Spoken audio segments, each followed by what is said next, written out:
성경 말씀은 에베소서 1장입니다. 에베소서 1장 1절.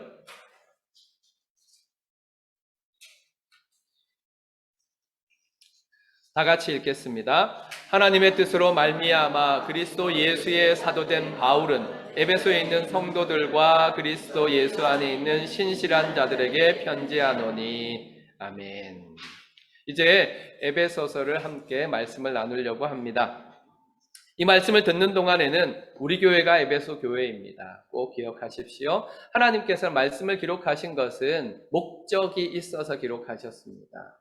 오늘 우리에게 에베소서를 읽게 하시고 묵상하게 하시는 것은 에베소 교회에 주셨던 그 말씀이 우리 교회에 꼭 필요하기 때문에 그렇습니다. 그러므로 이제 에베소 강의를 해 나갈 텐데, 이 말씀을 듣는 동안에는 우리가 에베소 교회라는 사실, 그리고 우리 교회가 에베소 교회이며 우리 성도들이 에베소 교회의 성도라는 사실을 기억하시고, 나에게 주시는 말씀, 우리에게 주시는 말씀, 우리 교회에 주시는 말씀으로 받으시길 바랍니다. 그 첫 번째, 오늘 1장 1절에 있는 말씀을 중심으로 하나님의 뜻으로 말미암아라는 제목으로 말씀을 나누려고 합니다. 에베소서는 에베소 교회를 향한 편지입니다. 이 지도는 바울이 3차의 전도 여행을 통하여서 복음을 전파한 과정들이 기록되어 있는 그 지도인데, 그 중심에 보면 에베소라고 되어 있습니다. 그러니까 소아시아, 터키 동쪽 끝에 보면 해안가에 에베소라는 에페소스라는 곳이 있습니다. 여기에 교회가 세워지고, 바울이 이곳에서 사역을 함으로 교회가 세워지고, 이 교회를 향하여서 보낸 편지가 바로 에베소서입니다. 로마의 감옥에 갇혀 있었던 바울은 이 에베소 교회에 대한 뜨거운 사랑으로 말미암아 이 편지를 쓰게 되었고, 물론 에베소서를 비롯해서 빌립보서, 골로새서, 빌레몬서가 다 이 옥중에서 쓰였기 때문에 옥중서신 이렇게 말합니다. 이렇게 에베소서는 하나님의 사람 바울을 통하여서 하나님께서 에베소에 있는 교회와 성도들에게 보낸 하나님의 편지입니다. 에베소서에서 우리가 먼저 생각할 것은 교회를 위한 편지다 하는 사실을 기억해야 합니다. 1절에 보면 하나님의 뜻으로 말미암아 그리스도 예수의 사도된 바울은 에베소에 있는 성도들과 그리스도 예수 안에 있는 신실한 자들에게 편지하노니라고 했습니다. 에베소서의 특징이라고 한다면 바로 이 머릿말과 끝 맺는 말이 아주 짧습니다. 다른 서신에는 우리가 로마서도 말씀을 나눠봤지 않습니까? 거기에는 인사말도 길고 맺은 말도 길어요. 맺은 말에 심지어 수없이 많은 사람들의 이름을 하나하나 불러서 인사를 합니다. 그런데 에베소서는 그렇지 않습니다. 그럼 모든 것들이 다 생략되어 있습니다. 오로지 본문에 집중합니다. 이것은 좀 이상합니다. 왜냐하면 그 어떤 교회보다 에베소가 바울이 애정을 가지고 사역한 교회, 3년이나 그곳에서 복음을 사역했던 교회이기 때문에 그렇습니다. 성도들과의 개인적인 친분도 아주 깊었습니다. 그럼에도 불구하고 이 에베소에 보낸 편지에 아주 간단하고 포괄적으로 뭉뚱그려서 인사하고 마치는 것은 정말 이상하다고 생각할 수 있습니다. 그런데 이것은 에베소서가 가지고 있는 중요한 특징인데, 에베소 교회뿐만 아니라 같은 형편과 상황 속에 있었던 소아시아의 여러 교회들이 이 에베소서의 내용들을 함께 읽고 깨달아야 하는 교회를 위한 진리가 여기에 담겨 있었기 때문입니다. 이런 서신들을 우리는 회람서신이라고 말합니다. 함께 돌아가면서 읽고 듣고 알아야 되는 그런 편지라는 뜻입니다. 에베소서에는 교회가 꼭 알아야 되는 진리가 담겨 있습니다. 그래서 존 스토트는 에베소서를 교회의 복음이라고 말했습니다. 교회의 복음. 이 말도 여러분들이 꼭 기억해 주셨으면 좋겠습니다. 교회의 복음. 우리는 복음이라고 생각하면 보통 개인, 나의 복음만 생각합니다. 우리가 믿음이 성장해 나아갈 때, 우리가 신앙 안에서 성장해 나아갈 때 나의 복음이 우리의 복음으로 자라가야 되고, 우리의 복음이 교회의 복음으로 나타나야 합니다. 무슨 말이냐 하면 하나님께서는 우리를 구원하셔서 구원하는 것만 목적으로 하셨다면 복음을 우리 각 사람 한 사람에게만 주셨을 것입니다. 그래서 복음이 우리에게 와서 우리가 예수님을 믿는 그 순간 모든 것이 딱 완성된 것 아닙니까? 그러면 멈추시고 우리를 하나님의 나라로 데려가셔야 했습니다. 하지만 하나님의 역사는 성경을 통해서도 또 교회를 통해서도 그렇게 진행되지 않고 하나님이 한 사람을 선택하시면 그 사람이 복이 되어서 하나님께서는 많은 사람들을 하나님의 은혜 안으로 들어오기를 원하십니다. 우리가 창세기를 통해서 배운 진리이기도 합니다. 그처럼 하나님께서는 에베소서를 통해서 우리에게 교회의 복음을 가르쳐 줍니다. 무슨 말이냐 하면 교회를 위하여서 하나님께서는 이 교회를 통하여서 세상을 구원하시기를 원하십니다. 절대로 나만이 아니라 우리 곧 교회를 생각해야 합니다. 정말로 교회가 중요합니다. 하나님의 거룩한 사람들의 모임, 구원받은 사람들의 모임인 교회가 중요합니다. 그래서 하나님께서는 에베소서를 통하여서 교회의 복음을 우리에게 전하여 주셨습니다. 곧 교회를 위한 교회에 나타난 복된 소식이라는 말입니다. 이 진리는 사실 우리는 2019년에 그리스도 예수 안에서 함께 지어져 가느니라 라는 말씀을 통하여서 확인했습니다. 하나님께서는 예수 그리스도를 통해서 예수 그리스도 안에서 창조하시려는 새로운 공동체의 청사진 그 비전을 이 에베소서에 담아 두셨습니다. 하나님께서 예수 그리스도 안에서 창조하고 싶어 하시는 새로운 공동체로서의 교회가 바로 에베소서에 담겨 있다는 말입니다. 그것은 죽음에서 생명으로 나아가는 것입니다. 예수 그리스도 안에서 죽음에서 생명으로 나아가고 예수 그리스도 안에서 다툼에서 평화로 나아가고 예수 그리스도 안에서 하나됨으로 나아가는 공동체, 그것이 하나님께서 계획하신 교회 공동체입니다. 이렇게 하나님이 계획하신 교회는 태생적으로 고귀한 특징을 가지고 있습니다. 이런 교회에 대한 비전을 가지고 계십니까? 교회에 올 때 왜 교회에 오십니까? 가끔 이제 아이들한테 우리 그렇게 질문하잖아요. 너 왜 공부 왜 하니? 이렇게 묻기도 하고 너 학교 왜 가니? 라고 묻기도 합니다. 그렇다면 스스로 한번 질문해 보시기 바랍니다. 여러분은 교회에 왜 오셨습니까? 하나님께서는 우리를 왜 교회로 부르셨을까요? 바로 이 예수 그리스도 안에서 하나님이 창조하고 싶어 하시는 새로운 공동체를 이 교회를 통해서 이루시기를 원하시기 때문입니다. 우리 주변을 둘러보시기 바랍니다. 민성교사님이 기도하신 것처럼 죽음과 다툼과 나눔이 가득 차버렸습니다. 들려오는 소문들이 다 그거 아닙니까? 다 다투고 나누고 죽음에 이르는 정말 악한 상황들이 우리 주변을 가득 채우고 있습니다. 그런데 하나님께서는 그런 세상에서 우리를 하나로 불러주셨습니다. 예수 안에서. 왜요? 이 죽음의 세상에서 생명의 역사를 이루시기 위해서, 이 다툼의 세상 가운데에서 평화를 이루시기 위해서, 이 나눔의 세상 가운데에서 하나됨을 이루시기 위해서 우리를 교회로 부르셨습니다. 이런 교회의 비전이, 교회에 대한 비전이 여러분에게 있습니까? 내 안에 교회에 대한 이런 꿈과 비전이 있습니까? 죽음에서 생명으로 나아가는 교회, 다툼에서 평화로 나아가는 교회, 나눔에서 하나됨으로 나아가는 교회, 곧 우리 교회를 향한 거룩한 비전이 저와 여러분에게 있습니까? 하나님께서는 이것을 오늘 에베소서를 통해서 우리에게 묻고 있는 것입니다. 왜 그렇습니까? 우리의 현실이 안타깝기 때문에 그렇습니다. 우리의 현실은 교회가 하나님이 계획하셨던 고귀함과 아름다움을 잃어버리고 있습니다. 우리의 현실은 교회가 사랑이 아니라 죄가 힘을 얻는 공동체가 되고 있습니다. 우리의 현실은 하나님과 예수 그리스도의 말씀보다 사람의 소리가 가득 차 가는 교회를 보고 있습니다. 교회 안팎에 세상의 소리와 사람의 냄새가 가득 차 있습니다. 마치 예수님께서 채찍을 드셨던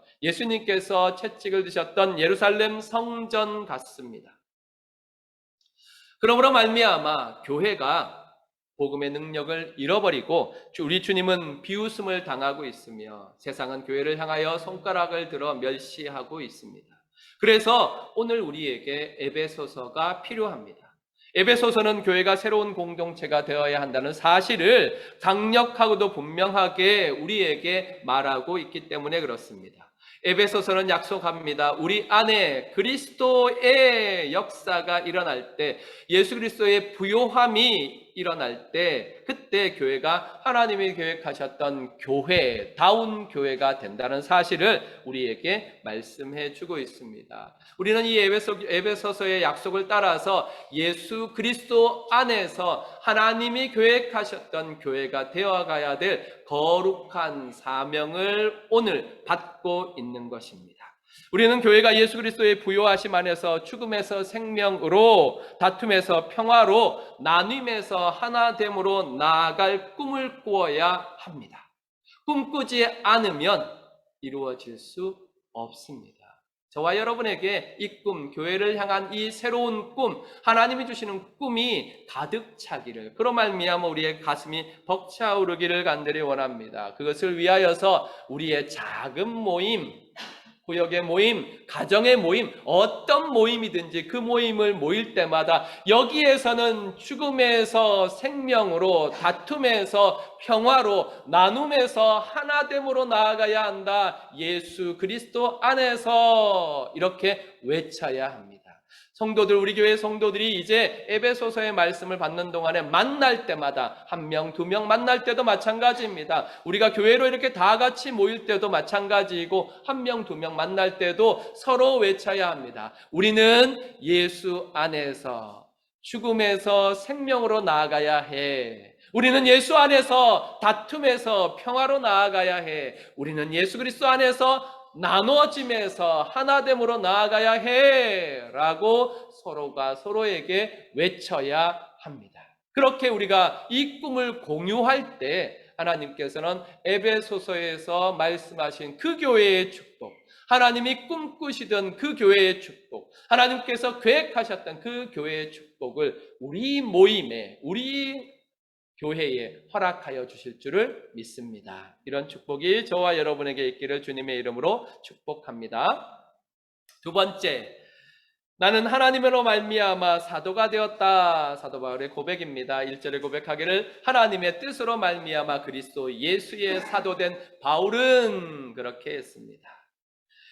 1, 2절의 이 짧은 인사말은 에베소서의 발신자와 수신자를 우리에게 밝혀주고 있습니다. 이 편지를 쓴 사도 바울은 자신을 이렇게 소개합니다. 자신을 소개할 때 가장 먼저 하나님의 뜻으로 말미암아라고 소개했습니다.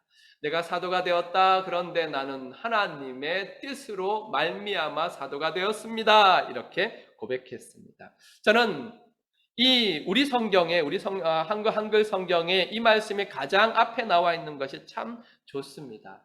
하나님의 뜻으로 말미암아. 에베소서의 가장 첫 번째 말이 그거거든요. 하나님의 뜻으로 말미암아. 물론 헬라어 성경이나 영어 성경은 다르잖아요. 그런데 우리 성경에는 하나님의 뜻으로 말미암아, 요게 가장 처음에 나와 있는 것이 정말 좋습니다. 왜냐하면 마치 성경 맨 앞에 태초에 하나님이 천지를 창조하시니라 라는 선언으로 시작한 것과 같습니다.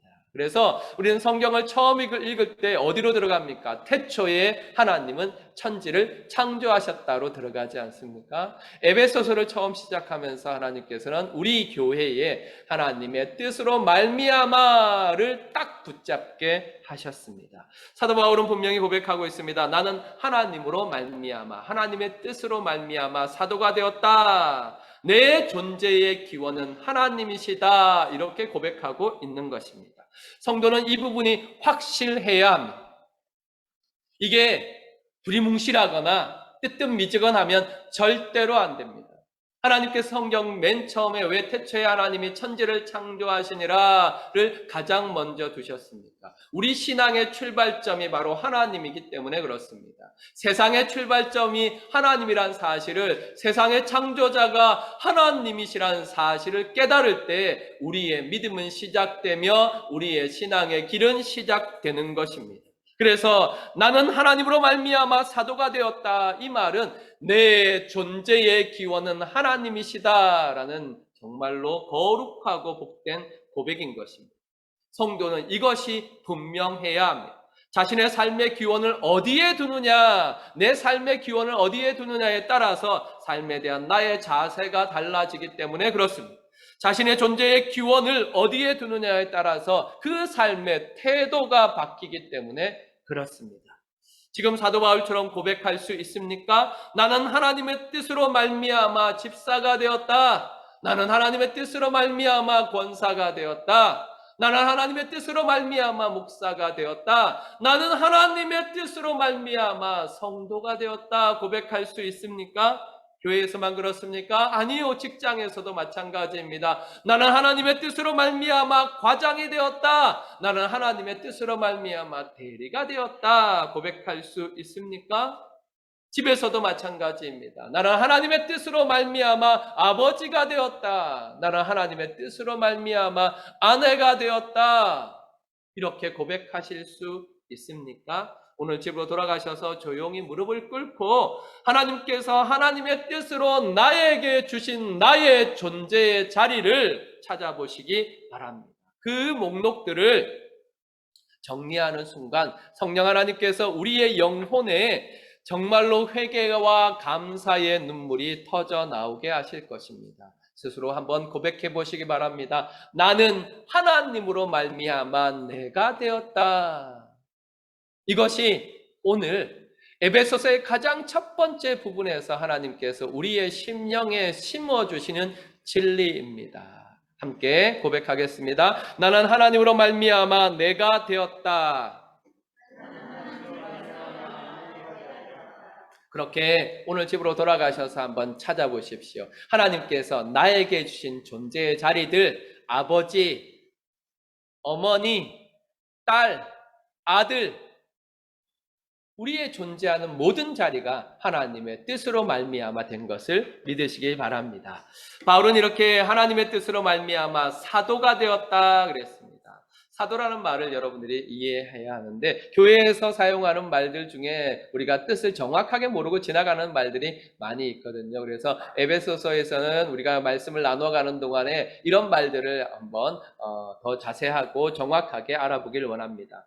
사도는 헬라어로는 아포스톨로스입니다. 이 말은 어떤 의미냐 하면 보냄을 받은 자라는 뜻이에요. 보냄을 받았다. 그러니까 왕같이 공적인 권위와 지위를 가진 사람이 자신의 뜻을 전달하기 위해서 뽑아서 보내는 사람, 그 사람이 바로 사도입니다. 성경에서 사도는 아주 중요한 위치를 차지하고 있습니다. 왜냐하면 하나님께서 사도들을 뽑아서 그런 일들을 감당하셨기 때문에 그렇습니다. 하나님께서는 끊임없이 하나님의 사람, 하나님의 사도들을 뽑아서 보내셨습니다. 대표적인 사람들이 왕이고 선지자고 제사장입니다. 그래서 구약에서는 이런 사람들을 메시아라고 불렀습니다. 기름 부어서 너는 내 사자야, 내 사도야, 그러니까 내 말을 전해 하고 하나님께서는 왕을 세우셨고 선지자를 세우셨고 제사장을 세우셨습니다. 그렇게 하나님께서 하나님의 뜻을 하나님의 백성에게 전하시기 위해서 끊임없이 하나님의 사람들을 세우셨습니다. 우리는 이 사실을 통하여서 하나님께서 우리를 얼마나 사랑하시는지 알 수 있습니다. 한 번 말 안 들으면 그래 한 번은 봐준다. 두 번 말 안 들으면 그러면 안 되지. 세 번 말 안 들으면 그래 너희 스트라이크 아웃 하고 그냥 우리를 다 멸하셔도 됩니다. 그럼에도 불구하고 하나님께서는 끊임없이 하나님의 사람들을 보내셔서 우리에게 하나님의 말씀을 전해주셨지. 그만큼 하나님께서는 우리를 사랑하십니다. 그런 의미에서 본다면 예수님은 사도 중에 사도이십니다. 하나님께서는 그 높고 높은 하늘에서 하나님의 뜻을 전하시고자 예수님을 이 땅에 보내셨습니다. 그것이 성탄이며 성육신의 축복이지 않습니까? 그래서 예수님을 요한복음은 하나님의 말씀이라, 하나님께서 우리에게 보내신 말씀이라고 했습니다. 복음서에 보면 누가복음 6장 13절, 14절, 15절 쭉 보면 나오는데 우리 함께 읽어볼까요? 6장 13절 읽겠습니다. 시작. 밝음에 그 제자들을 부르사 그 중에서 12를 택하여 사도라 칭하셨으니 아멘. 12를 택하셔서 사도라 칭하셨습니다. 곧 내가 보내는 자라고 예수님께서 정하신 겁니다. 예수님의 뜻을 전하기 위해서 내가 정해서 내가 선택해서 보내는 자, 그게 바로 사도입니다. 이렇게 마태복음, 마가복음, 누가복음, 요한복음에서는 12명의 사도들이 정해졌음을 우리에게 알려줍니다. 우리가 잘 알고 있는 베드로를 비롯한 12명의 제자들이 예수님의 사도가 되었습니다. 그 후에 서신서, 예수님이 승천하시고 난 다음에 교회가 세워지고 그 교회가 세워진 이후에 보낸 서신서를 통해서 우리가 확인하게 되면 이 12명의 제자 외에 부활하신 주님을 직접 목격하고 예수님께서 그들을 보내신 사람들이 이 12명의 사도에 더해지는 것을 봅니다. 대표적인 사람이 바울과 바나바, 사도행전 13장 43절에 보면 그렇게 나옵니다. 바울과 바나바를 따르니 두 사도가 더불어 말하고 항상 하나님의 은혜 가운데 있으라 권하니라고 말씀했습니다. 이렇게 바울과 바나바도 사도로 인정을 받고 그 이후에 갈라디아서 1장 19절에 보면 주의 형제 야고보도 사도의 직분 속에 들어간 것을 확인할 수 있습니다. 이렇게 예수님께서 자신의 부활하심과 자신의 뜻을 전하시기 위해서 세워서 보낸 사람, 그 사람을 우리는 사도라고 합니다. 특히 바울은 특별하게 예수님께서 어떻게 그를 사도로 부르셨는지를 말씀해 주고 있습니다. 예수 믿는 자를 핍박하기 위해 다메섹, 지금의 시리아의 다마스커스로 올라가고 있던 바울을 예수님은 찾아오셔서 딱 붙잡으시고 부활하신 예수님의 사심을 보여주셨습니다. 사도행전 9장에 나와 있는데요. 3절부터 5절 다 같이 읽겠습니다. 시작.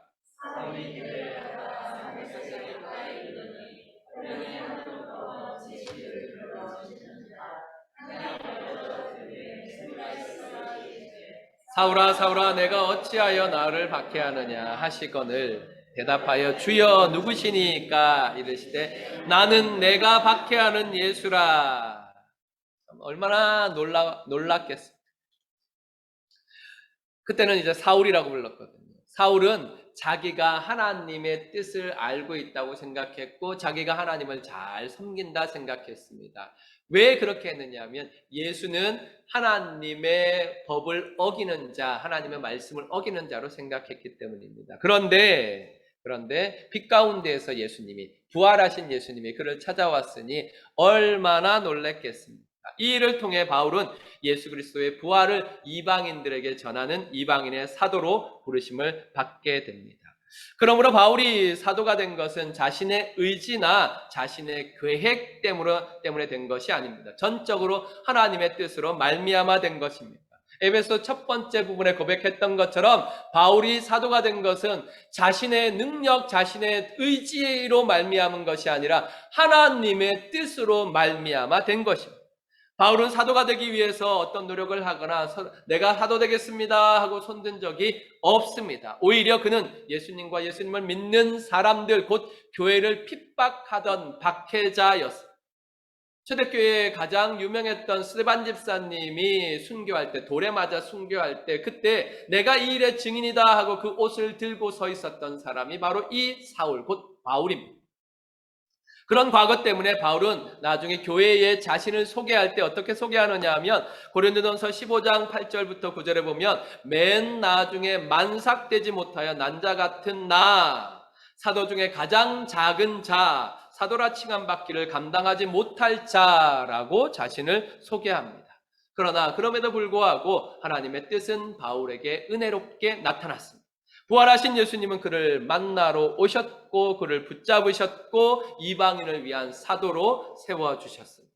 이렇게 사도는 교회 안에서 하나님의 뜻을 따라 선택받고 부르심을 받아 신적인 권위를 가지고 하나님의 뜻을 전하도록 보내심을 받은 사람들, 그들이 바로 사도입니다. 이 사실이 왜 중요합니까? 바울은 에베소서뿐만 아니라 서신서마다 나는 하나님의 뜻으로 예수 그리스도의 사도가 되었습니다 하고 늘 변론합니다. 증거합니다. 왜 그렇습니까? 그것은 자신을 높이기 위한 것이 아닙니다. 곧 사도의 권위가 사도가 전하는 메시지의 권위와 연결되기 때문에 그렇습니다. 바울이 예수 그리스도의 사도이며 하나님의 뜻으로 말미암아 사도가 된 것이 분명하게 교회 안에 나타나야 그 교회에 주시는 메시지가 하나님의 뜻으로 말미암아 된 것이며 예수 그리스도로부터 왔다는 것이 분명해지기 때문에 그렇습니다. 그렇다면 우리가 바울이 하나님의 뜻대로 우리 그리스도의 사도가 된 것을 믿는다면 그를 통해 전해진 에베소의 말씀을 우리에게 주시는, 우리 교회에 주시는 하나님의 말씀으로 믿고 받아야 합니다.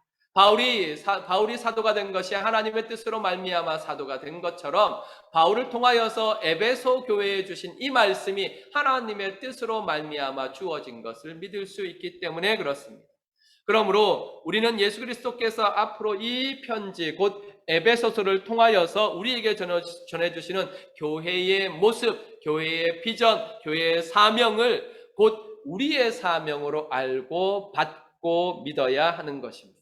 이 사실을 기억하시고 우리 교회가 바로 하나님의 뜻으로 말미암아 세워진 교회라는 사실을, 하나님이 세우신 하나님의 교회라는 사실을 이 에베소서의 말씀을 통하여서 믿으시고 또 하나님께서 에베소를 통하여서 우리에게 주시는 그 교회의 비전을 우리 교회의 비전으로 받아 우리의 것으로 삼으시기를 주님의 이름으로 축원합니다. 사랑하는 성도 여러분, 사도 바울은 그의 존재의 첫 자리를 하나님의 뜻으로 말미암아라고 설명하였습니다. 우리는 우리의 존재의 첫 자리를 무엇이라고 설명하시겠습니까? 요새 자기 PR 시대라고 하잖아요. 그러면 여러분을 소개할 때 나아가서 어디서부터 나를 소개하시겠습니까? 우리도 바울처럼 하나님으로부터 시작해야 합니다.